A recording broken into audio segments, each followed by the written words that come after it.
Paul Stewart Nash. Thank you very much, Mr Speaker. Mr Speaker, I rise to support this taxation, GST and remedial matters bill in its first reading. But there are only two things that I wish to talk about tonight. The first thing I wish to talk about is what an absolute shambles the whole introduction of the GST increases is turning out to be. And the second thing is actually what a legislative necessity this bill actually is. Mr Speaker, this bill contains a whole raft of amendments that the Minister has highlighted, and it involves changes to acts ranging from the Income Tax Act 2007 right through to the Local Government Auckland Transitions Provision Act 2010. So it is wide-ranging in its scope and reach, and its amendments are part of the ongoing process of improving legislative integrity. But, Mr Speaker, one can't go past any GST bill without commenting on the absolute shambles the whole implementation of the GST increase is turning out to be. It is, quite frankly, a disgrace. Now, Mr Speaker, tonight I was listening to the member from Wanganui speak this evening, a seat that will be taken by Labour's Hamish McDowell in the next election. But I was listening to Chester Burrows, and he stood up, and the first comment was along the lines of, and I quote, "Isn't it great to be able to stand up and implement policies that the government campaigned on?" And then he finished his speech by saying that he is proud to be part of a government that does what it promises to do. Now, Chester's a good man. He will be a List MP next time, but he is a man with a conscience. But Chester Burrows is also part of a government that implements a policy that the leader promised not to do. And I bet he feels mighty uncomfortable about it, as do many of his colleagues. Now, it all started when the Leader of the Opposition, the one Mr John Key, stood up in front of the nation and laid the fears of ordinary New Zealanders to rest. As they were sitting in their living rooms, he said to them, National will not raise GST if he became Prime Minister. In fact, Mr Speaker, in answer to a specific question from a reporter, and I quote, "Can you rule out raising GST to 15%?" Mr Key replied, "National will not be raising GST." Mr Key looked into the camera and said, "National will not be raising GST." There is no ambiguity in that statement. There is no hidden meaning, no doublespeak, just plain English. National will not be raising GST. And how dare Mr Burrows stand up there and say he is proud to be part of a party that implements policies they campaigned on. I wonder how proud he is to be part of a party that implements policies they say they are not going to campaign on. Well, Mr Key did raise GST. And the implementation of this increase has been a bloody disaster. We are still 6 weeks away from its implementation.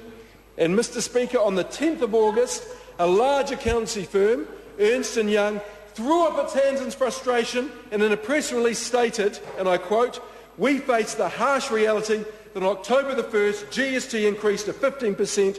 Many are realising this is not a modest increase and the issues are actually more complex than anyone first imagined." Ernst & Young is a large private accountancy company and would normally welcome any new tax measure as it creates work and generates fees.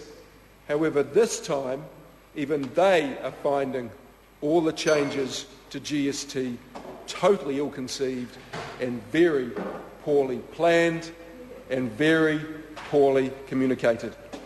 In fact, I have heard stories that the IRD staff are reaching the point of revolt as they just do not have the information at hand to answer questions arising from this whole process.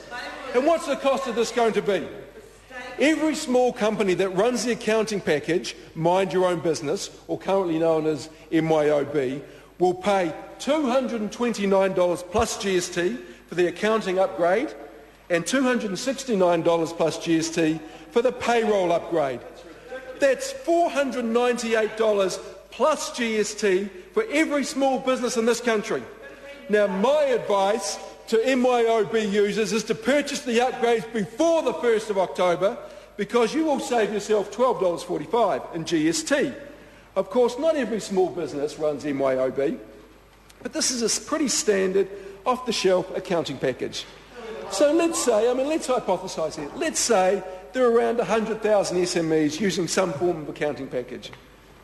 So that is a cost taken out of the New Zealand economy of around $50 million. Thanks, Mr. Dunn.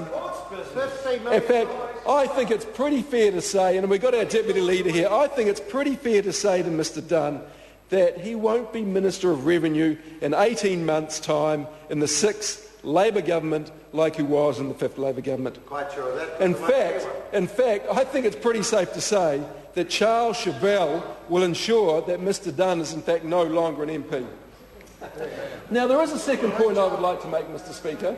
There is a second point I would like to make, and that is actually the legislative necessity of this particular Remedial Matters bill.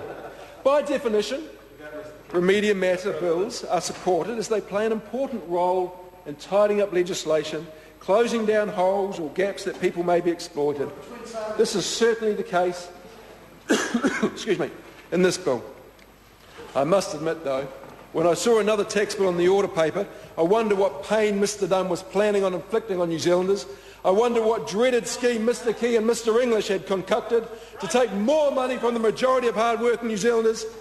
And then I remembered, in fact, this government doesn't have a plan. I haven't seen any plan for growing the economy, for creating jobs, and for providing for the long-term sustainable future for New Zealand people. In fact, I am still waiting for a plan from the hollow man.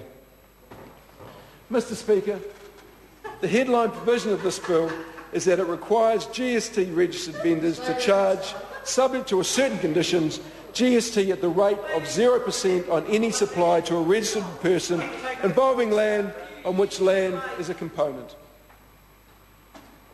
This measure is intended to prevent Phoenix fraud schemes that involve IRD refunding GST to the purchaser with no corresponding payment being made by the vendor because the supply company deliberately winds up before making a payment. Basically, it closes down a fraud, gets rid of a scheme that people who are using to rip off you and I, the taxpayers that work incredibly hard and who pay their share. Now, Mr. Speaker, I'm going to get a little technical now. However, this is most important because I want to run through very briefly some of the changes this bill may give effect to. Now, these changes may not affect many people, Mr. Speaker, but those who do need to understand that the law will tighten up around these areas, and it's an important part of this bill. So do be aware, if it gets support through the first reading, there is no reason to assume it won't, because as mentioned, Labor's supporting it. Then everything spoken about will go through to a select committee process and be open to submissions from the bill, unlike the increase in GST that went through the House in May of this year. We're talking about sharing of KiwiSaver information, on-premises fringe benefit tax exemption, joint bank accounts, application for overseas donee status to certain charities, treatment of superannuation funds administered by the National Provident Fund, Auckland City Council restructuring, tax treatment of emissions trading units, all these sort of technical stuff that people can have a chance to provide submissions to the Select Committee on. Now, to sum up, Mr. Speaker, I spoke broadly on two key themes. The first one is that this is an important bill because it makes a series of changes necessary to preserve the integrity of the tax system, to close down loopholes, to make changes necessary as the regulatory environment changes.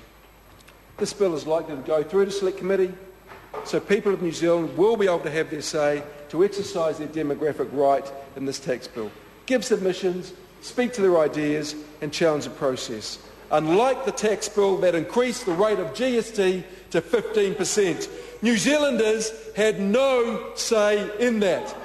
This was my second point, Mr. Speaker. New Zealanders had no say. In fact, it was even worse. New Zealanders were told by Mr. Key that, in fact, National would not raise GST, and they did. That is not democratic. He did not take it to the electorate like Chester Burrows is so proud that that party does. He did not do that.